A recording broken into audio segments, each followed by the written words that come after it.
Welcome to our channel, where real stories about betrayal, strategy, and justice are told without filters. If this is your first time here, subscribe now, because this is the kind of story you need to hear to the end. My name is Quentin. I've been married to Renata for 6 years. 6 years of building something I thought was real. A home, a future, a partnership I trusted completely. I'm not the kind of man who panics easily. I run a logistics company. I manage problems for a living. But nothing prepares you for what I'm about to tell you. And looking back now, there were signs, small ones. The kind you explain away because you love someone. I explained them away for too long. It started 3 weeks before my birthday. My business partner, Derek, pulled me aside after a meeting. "Quentin, I need to ask you something, and I need you to stay calm." "When have I ever not been calm?" "This is different." "Derek, say it." He paused. "Have you and Renata been having problems?" "No. Why?" "Because I saw her last Thursday, at Harmon's, having dinner." "Okay, she goes there sometimes." "With a man. The way they were sitting, Quentin, it wasn't friendly." I looked at him for a long moment. "You sure about what you saw?" I didn't want to say anything, but it's been sitting on me for a week and I can't keep it. "Who was he?" I didn't recognize him, but I took a photo, just in case. He slid his phone across the table. The image was clear enough. Renata leaning in close. A man I didn't recognize, his hand near hers on the table. Laughing. Comfortable. Too comfortable. "Send that to me," I said. "Quentin, send it." That night, I came home to Renata cooking dinner. She smiled when she heard the door. "You're early. Good timing. Food's almost ready." "Smells good. How was your day?" "Long. Had that meeting with the event planner for your birthday, actually." "Which venue did you end up choosing?" "The rooftop at the Sterling. Private dining room, 40 guests, the whole thing. I wanted to be perfect for you." "You didn't have to do all that." "You deserve it. 40 people who love you in one room. That's a good night." She set a plate in front of me, kissed my forehead, and sat across from me. And I looked at her. Really looked at her. Smiled back. Said nothing. 2 days later, I got the video. It came from an unknown number. No message, no context. Just a file. 47 seconds long. I almost didn't open it. I wish I could tell you I stayed calm. I didn't. Not at first. Not for the first 10 minutes alone in my car in a parking garage, watching those 47 seconds twice, 3 times, 4 times, until I stopped feeling anything at all. I called Derek. "I need you to meet me. Now." "What happened?" "Someone sent me a video of Renata with a man." "Where are you?" "We met at his office. I played it for him. He watched without speaking." "Do you know him?" I asked. "No, but Quentin, this was taken inside a private building. Whoever sent this knew them, knew where they'd be. I need to find out who he is. I have a contact, private investigator, quiet, professional, no leaks. Call him." "Are you going to say something to Renata?" "Not yet." "Quentin." "Not yet, Derek." Within 4 days, I had a name. Elias Vorn, financial consultant. And the part that made my jaw tighten. He had been advising Renata on a private account I didn't know existed. An account she had been moving money into for 14 months. My money. Business revenue she managed for our household budget. Derek laid the documents on the table. $73,000, Quentin. Transferred in increments small enough not to trigger alerts. She had access because I trusted her with the accounts. "I know."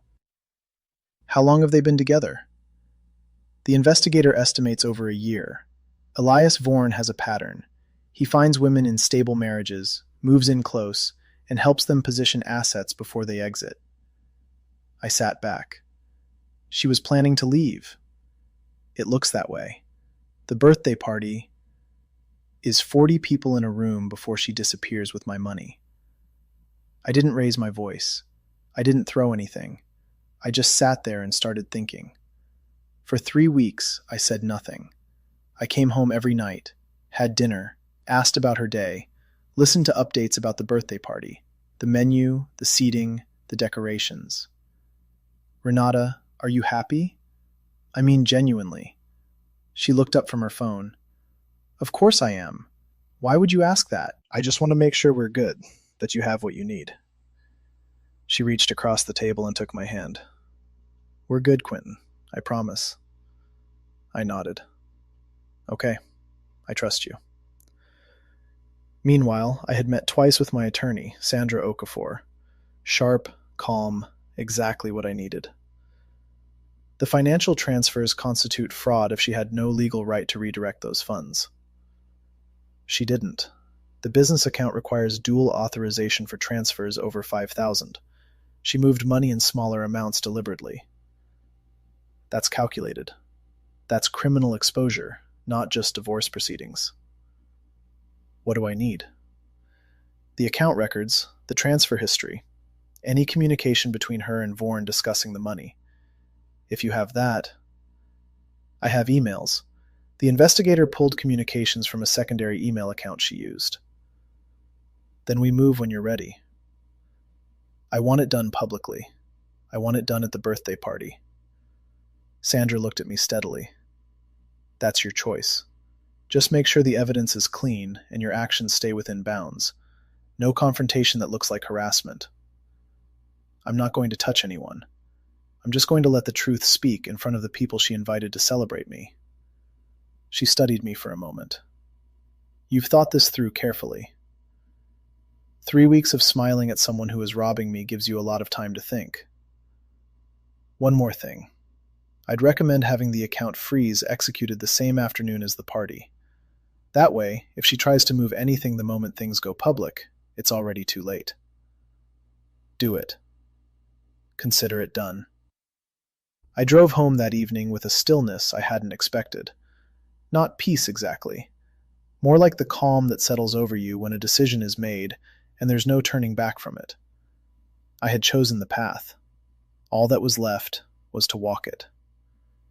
The night of the party, the Sterling's rooftop was lit perfectly. 40 people, candles, music.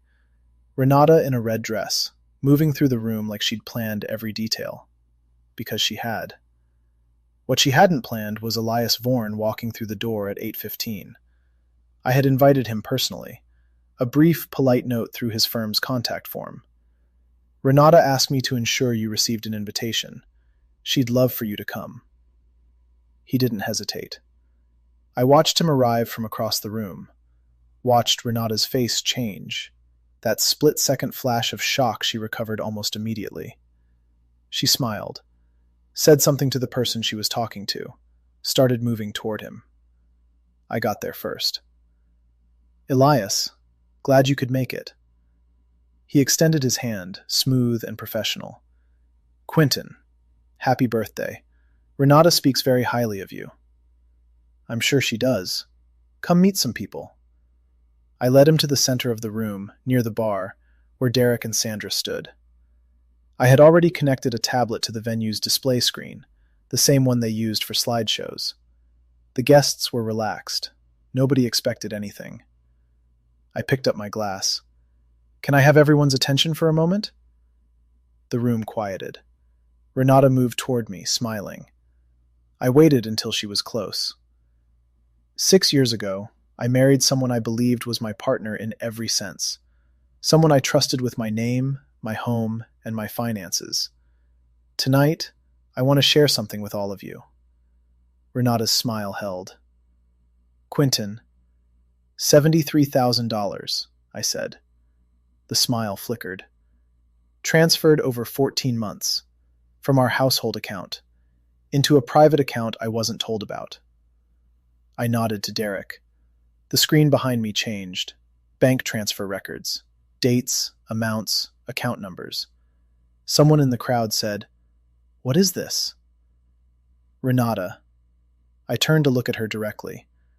Would you like to explain it? This is not the time for this. Her voice was low, controlled. You're embarrassing yourself. I'm embarrassing myself? You don't know what you're talking about. Those were personal savings. I had every right to a joint account that requires dual authorization? Quentin, stop. I also want to introduce Elias Vorn. I gestured toward him. He had gone very still. Elias is a financial consultant. He's been advising my wife on how to move those funds without triggering bank alerts. He's also been in a relationship with her for approximately 14 months. The room erupted. That is a lie. Renata stepped forward. That is an absolute lie, and you will not stand there and... I have the emails, Renata. She stopped. I have 47 seconds of video. I have bank records, transfer logs, and communications between you and Elias discussing the timeline.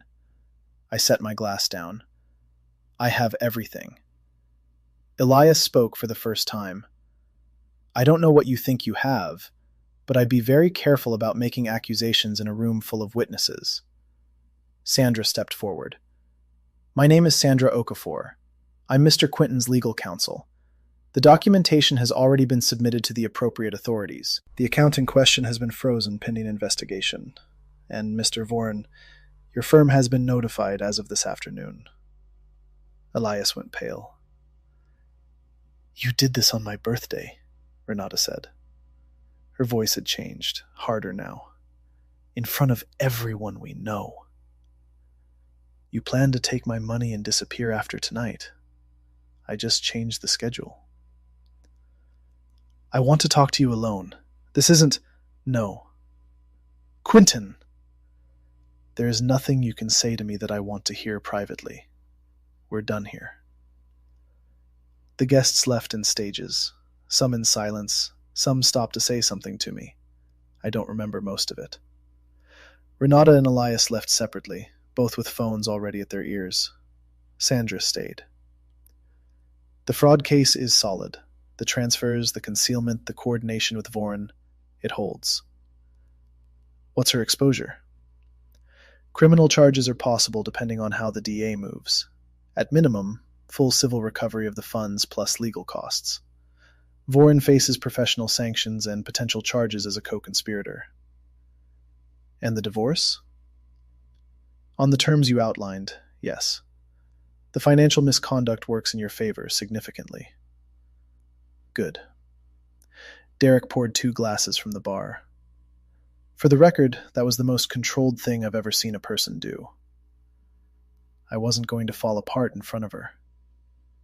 What now? Now I go home, sleep, and tomorrow I go back to work. He handed me the glass. Okay? I thought about it honestly. No, but I will be. Renata called twice that night. I didn't answer. She sent one message. You didn't have to do it like that. I read it, didn't respond, turned off my phone. 3 weeks later, through our attorneys, the settlement process began. The funds were recovered.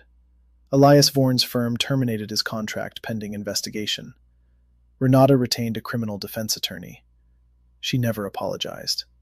I never expected her to.